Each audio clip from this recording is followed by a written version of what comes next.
Now, in these presidential elections here in Brazil for the year 2014, Brazilians are being presented with two different economic choices.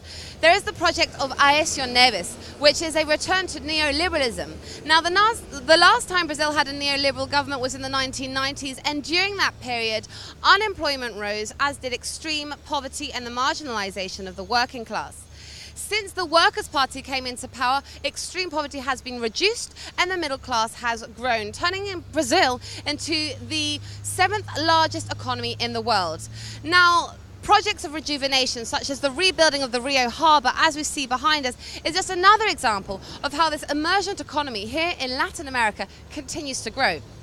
Brazil keeps on digging, building and expanding. And while sectors on the right argue the economy is stagnating, others are keen to bust the myth of a country in collapse. Carlos Bastos is one of them, who we met up with at Rio's Federal University. Real wages continue to grow. The rate of unemployment is very low, historically low, and more jobs are created than lost. Bastos warns that if candidate Aécio Neves were to become president, important social and economic gains achieved over the past 12 years would be gradually faded out. It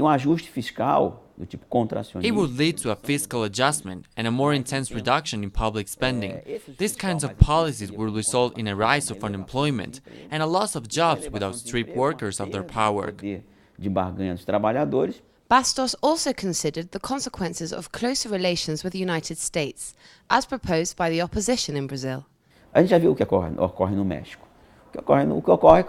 already seen what happens in Mexico. Then you have the place in industrialization of agriculture production and a distribution structure that sees the gains and advantages to North America, and so you lose your own economic independence. Under both Lula da Silva and Dilma Rousseff, Brazil played a leading role in blocs such as Mercosur and BRICS.